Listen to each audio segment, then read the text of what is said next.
Assalamualaikum warahmatullahi wabarakatuh. Senang BTV, senang sekali saya Bung Karno kembali menyapa Anda dalam program Ngota Ngobrol Prestasi edisi Ramadan 1445 Hijriah bersama saya Bung Karno dan juga Puspa yang telah hadir. Oke, luar biasa. Apa kabarnya Senang BTV hari ini? Semoga selalu sehat dan luar biasa ya. Semoga puasanya juga tetap lancar pastinya. Yang sudah mulai kehaus-hausan, aduh, tahan dulu ya, masih lumayan lama ini. Nah, pemirsa, senang sekali kami bisa kembali hadir ya bersama dengan Bung Karno juga ya pastinya hari ini yang temanya hari ini apa nih? Coklat-coklat atau Raja Arab ternyata. Raja Arab. Luar biasa. Dan juga sudah hadir narasumber kita hari ini yang mana ini adalah Mas Moni Ade Putra dengan tema kita mendekatkan diri kepada Allah dengan menjadi Qari Al-Quran. Kita sapa dulu kali ya. Halo. Assalamualaikum. Aku manggilnya Mas atau Moni, kan? Namanya Mas Moni ya. Ini panggilannya biasanya apa sama teman-temannya? Panggilan beragam. Oh, enaknya panggil apa ya kita nih Bung Karno? Dede. Aduh, Jangan ya. emang sulit ya kalau kita ngobrol sama dia ini. Kalau ya? aku kebiasaan manggilnya Mas Moni aja. Oh, Mas Moni Mas aja Moni. ya. Oke, Mas Moni, sekarang kegiatannya apa sih kalau boleh tahu? Kalau kegiatan sehari-hari ada 3 sektor. Yang pertama saya masih membimbing di salah satu yayasan di Bengkulu sebagai guru tilawah juga. Kemudian di sektor perikanan juga, sama satu lagi pertanian. Oke, wah sibuk ya ternyata Sibuk. ya Bung Karno ya. Tapi kelihatannya serius banget ya ini Mas Moni ini ya. Saya jadi pengen diseriusin, enggak dong. Oke, wah keren. Tapi kalau boleh tahu sekarang umurnya berapa sih Mas Moni? Umur 25 menjelang 26. Udah menjelang 26. Ini pertanyaan titipan soalnya. Enggak dong ya. Wah, ini kita mau cerita sedikit tentang prestasi yang pernah diraih oleh Mas Moni. Ini juara 2 MTQ RRI tingkat provinsi. Boleh cerita nggak sih ini kemarin kegiatannya apa dan di mana kalau boleh tahu? Jadi kegiatan itu ada benang merah atau Kalau ke aku nanti takutnya diseriusin. Kok masih sih? Boleh? baik. Jadi kalau kegiatan itu waktu itu di tahun 2023 kebetulan saya ikut di cabang tilawah tingkatan umum, cuman untuk umur dibatasi waktu itu dari umur 17 sampai dengan umur 25 di cabang mujawad umum. Oke. Di tahun 2023 tahun kemarin ya. Kapan tadi kalau tahu? Bulan apa? Itu di bulan puasa. Oh, di bulan puasa juga. Berarti di bulan Maret April juga ya. Oke, luar biasa. Ini kegiatannya tingkat provinsi ya. Itu berapa orang sih yang ikut kegiatan itu? Kalau yang itu lumayan banyak, soalnya kita dari Muko sampai dengan Tahu. Oke. Kalau Mas Moni kemarin mewakili dari Kota Bengkulu kah atau dari kabupaten? Kebetulan kalau di RRI itu kita membawa nama pribadi. Oke. Berarti bukan atas nama daerah ya. Tapi kalau Mas Moni sendiri asal dari mana? Asal Bengkulu Utara. Bengkulu Utara. Oh, satu kampung ternyata dengan Bung Karno Iya. ya. Aduh, jangan-jangan tetangga? Ini keponakan kandung. Aduh, wah ternyata keluarga ya. Mungkin biasanya boleh keluar dari frame-nya, enggak dong? Jangan ya. Bung Karno ada yang mau ditanya nggak sama Mas Moni? Nah, kemarin waktu ikut MTQ di RRI tingkat provinsi, itu Mas Moni ngerasain gimana sih? Maksudnya pernah membayangkan kalau kamu bakal jadi juara 1 atau juara 2 ataupun jadi juara lah suatu saat ikut ini apa sih? Ikut lomba MTQ kemarin. Iya. Jadi kalau untuk juara, setiap orang yang berlomba pasti ingin juara tentunya. Cuman kalau untuk kita yakin bisa dapat juara atau tidak, saya cuma ikhlas aja waktu itu kan. Tapi alhamdulillah ya, Mas Moni dapat juara 2 di tingkat provinsi dan nanti kelanjutannya Mas Moni dilanjutkan ke tingkat nasional gitu ya.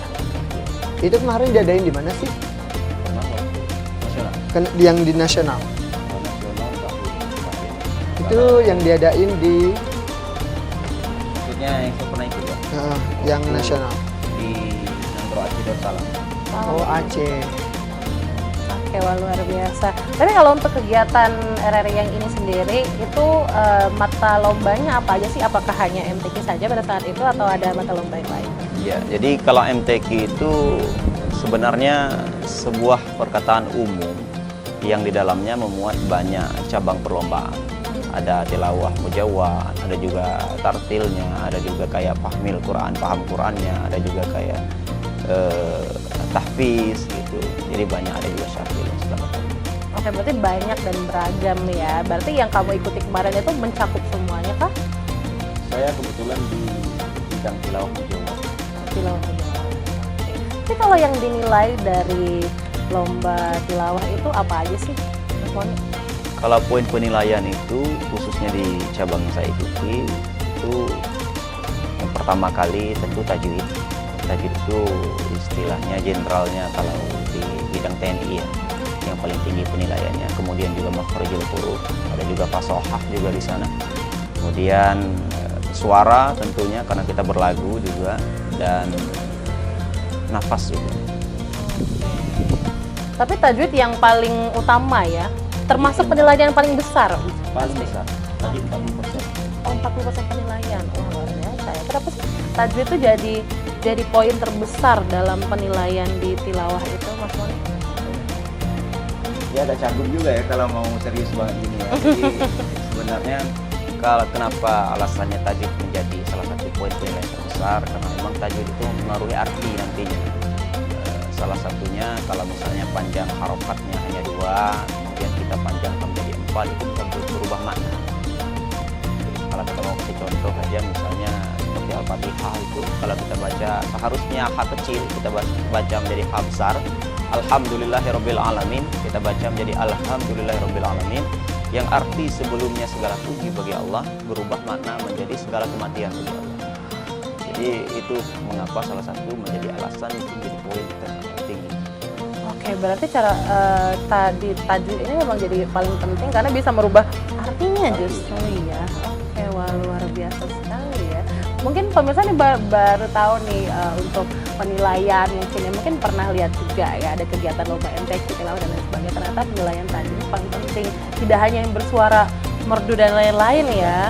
Suara itu justru penilaian yang kategori kecil. Suara itu hanya bonus ya istilahnya. Kita memang perlu suara yang bagus, cuman suara itu penilaian, kolom penilaian yang paling pinggir lah istilahnya. Di kesamping.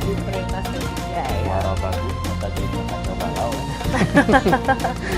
Mending ikut Bengkulu Idol. Oke, wah, luar biasa pemirsa. Kita masih akan ngobrol bersama dengan Mas Moni. Setelah ini kita masih akan menggulik-gulik lebih banyak lagi setelah ini. Jangan kemana-mana, tetap bersama kami di Ngota Ngobrol Prestasi. Sahabat TV, Anda kembali menyaksikan Ngota Ngobrol Prestasi edisi Ramadan 1445 Hijriah, masih bersama Mas Moni dan juga Mbak Puspa. Nah, biasa tadi kita sudah mengetahui dari Mas Moninya sendiri ya Mbak Puspa ya. Iya, bagaimana untuk kegiatan lomba MTQ yang pernah diikuti oleh Mas Moni. Dan juga tetap dengan tema kita mendekatkan diri kepada Allah dengan menjadi qori Al-Quran. Wah, tapi kalau boleh tahu nih, kalau untuk Mas Moni sendiri, kan kemarin menjadi juara 2 MTQ 2023 tingkat provinsi. Tapi sebelum-sebelumnya tuh pernah ikut lomba yang sama kah atau pernah ikut lomba yang berbeda? Kalau untuk lomba yang sama, itu setiap tahun tidak adakan. Dan insya Allah kalau memang ada kategorinya, kita ikut.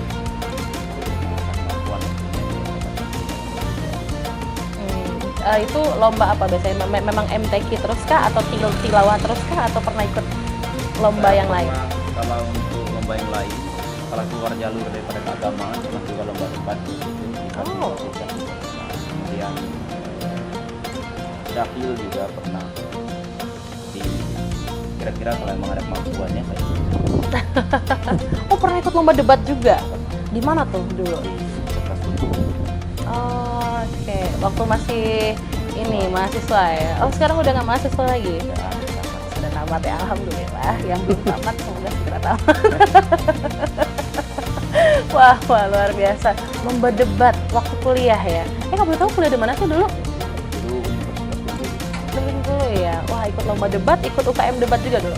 UKM enggak. Oh, UKM-nya enggak, tapi pernah ikut lomba debat. Oke, luar biasa ya.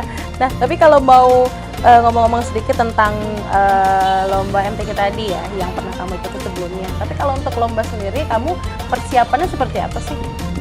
Kalau persiapan, maksudnya persiapan menjelang perlombaan. Jadi kalau perlombaan itu tergantung, kalau seperti kita membawa nama kabupaten, biasanya kita diinapkan di hotel. Biasanya sekitar seminggu kita di training center dulu, kita dilatih dulu di sana. Oke, persiapan kurang lebih berapa lama tuh kira-kira? Persiapannya bisa jadi, sebenarnya persiapan itu terus ya, setiap hari itu kan persiapan terus, kita latihan terus. Kalau untuk di hotel itu seminggu biasanya sampai dengan kegiatan MTQ selesai. Oke. Tapi selama menjelang perlombaan ini ada kegiatan, ada mentornya juga nggak sih yang membantu kalian? Mungkin karena mungkin lagi menjelang lomba itu kan jadi lebih terpacu, adrenalin dan lain sebagainya. Ada mentor-mentornya juga nggak yang membantu kamu saat itu? Ada itu, kita salah satu guru kita juga, Dr. Ruman, beliau juga menjadi salah satu juri nasional juga. Beliau asli orang Jawa juga, cuman sekarang dari Oke, wah. Tapi aku penasaran nih Bung Karno, sebenarnya siapa sih yang menginspirasi Mas Moni ini sampai belajar dan menjadi qori Al-Quran ini? Kalau inspirasi sebenarnya ada banyak inspirasi, tapi kalau untuk kejiwaan yang bagus itu salah satu qori dari Sumatera Barat. Beliau Ustaz Kasarita, beliau luar biasa sekali. Beliau pernah bilang kalau kita membaca Al-Quran itu kata beliau, jika ada ayat yang sedih maka seolah-olah kami nangis. Kalau memang orang itu gembira maka Al-Quran juga menangis juga. Luar biasa. Ngomong-ngomong ini Mas Moni menyukai untuk membaca Al-Quran dan sekaligus mempelajari bagaimana nada atau lagu di Al-Quran itu mulai sejak kapan? Kalau mulai belajar itu di tahun 2015. 2015. Itu di kelas berapa? Di kelas 2 SMA. Cuman saya dulu. Luar biasa. Dan berarti dari Madrasah Aliyah Negeri 2 Bengkulu sudah belajar untuk membaca Al-Quran dengan nada-nada yang indah. Luar biasa. Saya ini keren banget ya. Keren. Tapi kan kalau kita belajar mengaji pasti sudah dari kecil ya, maksudnya orang tua juga sudah mengajarkan bagaimana sih cara mengaji yang betul dan lain sebagainya, dan mungkin juga banyak pemirsa di rumah ini yang membawa anaknya untuk belajar ngaji bersama dengan guru ngaji sekolahnya dan lain sebagainya. Tapi kamu sendiri baru ingin belajarnya pas SMA ya? Itu Kalau karena apa tuh? Itu SMA itu belajar tilawah sekaligus juga memperbaiki tajwid, irama juga. Motivasinya itu karena itu tadi kebetulan yang sering menjadi juri nasional itu guru Al-Quran hadis. Jadi ketika mendengarkan beliau itu membaca Quran itu saya senang. Oke, berarti memang senang juga dan juga untuk memperbaiki ya. Karena mungkin banyak pemirsa di rumah mungkin yang sekarang sudah fasih dan sebagainya, tapi masih memiliki kesalahan-kesalahan seperti tajwidnya mungkin yang salah. Karena memang tajwid itu berpengaruh sekali ya Mas Moni ya, sampai bisa mengubah artinya gitu. Apalagi sekarang lagi bulan Ramadan, alangkah baiknya memperbanyak ya Bung Karno, memperbanyak membaca Al-Quran, tadarus dan sebagainya. Kamu sendiri nih, Mas Moni, kan sekarang lagi bulan puasa juga. Biasanya kalau bulan puasa, kamu selain berkegiatan, apa sih hal-hal yang biasanya untuk usaha-usaha untuk mendekatkan diri kepada Allah yang kamu lakukan gitu? Kebetulan saya ini kan di bidang Al-Quran ya. Jadi selain baca Al-Quran juga tarawih juga, azan juga, kalau disuruh kutu kadang kita kutu juga. Karena kalau kita di bidang Al-Quran ini masih dekat dengan 3 hal, azan, kemudian berceramah, sesuai dengan yang kita tahu. Kalau untuk sehari-hari biar tidak terasa, waktu berbuka biasanya saya isi dengan kegiatan di perikanan. Oke, berarti balance ya kegiatan sehari-harinya, luar biasa. Nah, ini banyak juga yang lebih baik sebetulnya kalau di bulan Ramadan tuh alangkah baiknya juga khatam Al-Quran ya, kita membaca Al-Quran sampai akhirnya khatam. Boleh dikasih tipsnya nih ke pemirsa di rumah, kalau misalkan ada niatan nih, wah mau khatam Quran di bulan puasa tuh, tips-tipsnya kayak gimana? Ya, jadi kalau kita ingin khatam Quran, salah satu tipsnya bisa mulai kita start di puasa pertama. Itu kita harus bisa waktu bagi waktu. Nah, biasanya puasa itu kan 30 hari ya. Karena Al-Quran itu kan juga 30 hari kita ucapkan. Tentu kalau habis sholat asar ada juz itu kan nggak ada. Jadi kita bagi jadi 5 waktu. Jadi kita bagi jadi 5 bagian. Sehingga dalam satu hari kita bisa mengatakan pas nanti dan kita akan pulang. Oke, boleh banget ya dicoba pemirsa. Mungkin yang sudah melakukan juga berarti 1 hari 1 juz itu bisa diterapkan nih ya. Sudah sholat subuh, sudah sholat zuhur, asar, maghrib dan juga isya. Boleh dicoba diterapkan di rumah. Nah pemirsa, kita rehat dulu. Setelah jeda pariwara berikut ini kita masih akan ngobrol bersama dengan Mas Moni. Tetap bersama kami di Ngota Ngobrol Prestasi. Sobat BTV masih bersama kami di Ngota Ngobrol Prestasi. Wah, tadi di 2 segmen sebelumnya kita sudah ngobrol dengan Mas Moni ya. Tadi kita sempat membahas lomba MTQ yang pernah diikuti dan juga bagaimana poin-poin penilaian dalam lomba, dan juga tadi bagaimana Mas Moni juga belajar untuk menjadi seorang qori Al-Quran ya. Nah, tapi aku penasaran sebetulnya ya, dalam proses belajar menjadi seorang qori ya, atau pembaca Al-Quran ini yang maksudnya dengan teknik-teknik, dengan tajwid yang benar dan lain sebagainya. Apa sih yang menjadi belajar qori itu susah? Atau mungkin perlu latihan yang betul-betul, perlu mentor dan lain sebagainya? Baik, jadi kalau untuk latihan qori itu sendiri, kalau sudah punya suara yang indah, seperti paman saya ini, itu sudah punya modal utama sebenarnya. Kemudian kalau dikatakan apa sih yang paling sulit, untuk kita juga. Kalau untuk menentukan nada, apalagi beliau juga sering ikut ini tingkat provinsi juga kan, itu sudah pasti tahulah nada jomplang gimana. Sudah tahu. Kita juga sama, dia juga ada nada yang jomplang, nada itu nggak sesuai tingkatannya. Nah, itu juga mempengaruhi nanti penilaian. Itu sebenarnya sulit. Kemudian apalagi makharijul huruf. Makharijul huruf itu kita kebiasaan kadang kan. Kita kebiasaan ngomong A, nah atau bilang A itu, padahal itu huruf A. Tapi karena kita nggak bisa penekanan sedikit saja, jadinya huruf itu A semua. Nah itu sebenarnya makharijul huruf juga. Oke, mungkin kalau misalkan bahasa Indonesianya adalah pelafalan ya. Iya, pelafalan. Pelafalannya yang memang huruf A itu ada sedikit berbeda ya di huruf-huruf tertentu. Oke, berarti itu yang sulitnya ya. Tapi belajar untuk memperbaiki itu bisa berapa lama sih untuk memperbaikinya biar jadi benar gitu? Sebenarnya kalau rutin itu 6 bulan pun sudah bisa bagus. Asal kita rutin dan ada kemauan sendiri. Kalau kita mengandalkan benar-benar dari dulu ya kita bertemu dulu. Sekarang sedikit kan waktunya. Lebih banyak dia atau tidak. Nah, sekarang itu kita bisa buka YouTube, internet, gimana caranya. Dan mereka kan juga korporat cepat juga kan. Jadi bisa mempercepat kita untuk mampu di bidang. Nah, tapi kadang orang-orang ini banyak yang ini kayak kalau belajar nggak sama guru tuh kayak aduh nggak mau belajar gitu. Kalau belajar sendiri tuh takutnya nggak konsisten sama diri sendiri. Gimana sih biar kita bisa konsisten untuk belajar sendiri, memperbaiki pelafalan Al-Qurannya biar nggak harus sama mentor terus gitu? Itu juga yang paling sulit sebenarnya. Saya juga masih menemukan itu terus. Memang godaannya untuk belajar mandiri itu agak sulit. Kenapa? Karena belajar mandiri itu kan orang nggak ada yang ngawasi. Dan kalau kita belajar sendiri itu rasanya udah paling bagus. Paling bagus, paling udah paling keren ya. Karena nggak ada yang mengomentari kesalahannya. Tapi ya itu tadi motivasi. Kalau kita udah mencintai Al-Quran, kadang juga kita lagi mancing pun kita bisa sambil senandung kadang. Kebiasaan. Lagi mancing ya. Berarti memang sebenarnya nggak ada yang susah ya, tapi alangkah lebih baiknya kita coba konsisten. Kalau misalkan kita benar-benar mau belajar, coba deh benar-benar diterapkan, biar kita juga akhirnya nggak harus melulu dengan mentor, bisa sendiri justru ujung-ujungnya. Kelihatan nih yang sering bersenandung pas lagi mancing ya, Mas Moni ya. Kalau si Puspa biasanya bersenandung saat mancing.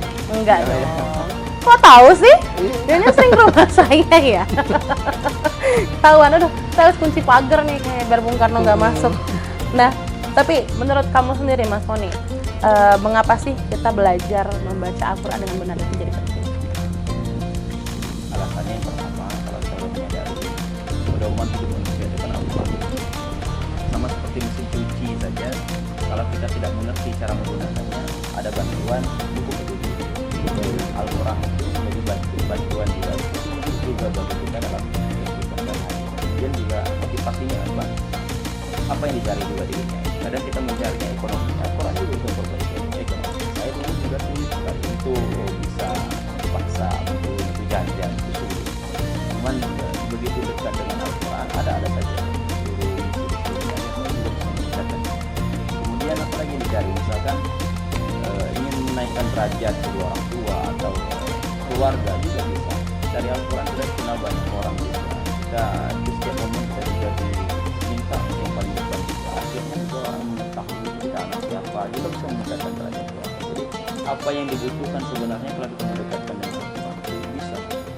Oke, berarti memang pedoman hidup kita juga, dan sebenarnya banyak hal yang bisa didapatkan dari Al-Quran ini ya. Nah, tapi ilmu apa sih yang saat ini bisa kamu terapkan dari apa yang kamu pelajari dari Al-Quran ini, Mas Wona? Kalau untuk yang saya terapkan ilmu di Al-Quran itu mengajar kita Al-Quran. Saya sekarang juga di dunia perikanan juga, di pertanian juga. Jadi kalau di dunia perikanan, karena kita menjual ikan itu, kita tahu bagaimana sebenarnya kalau mau curang itu kita bisa aja kurangi timbang.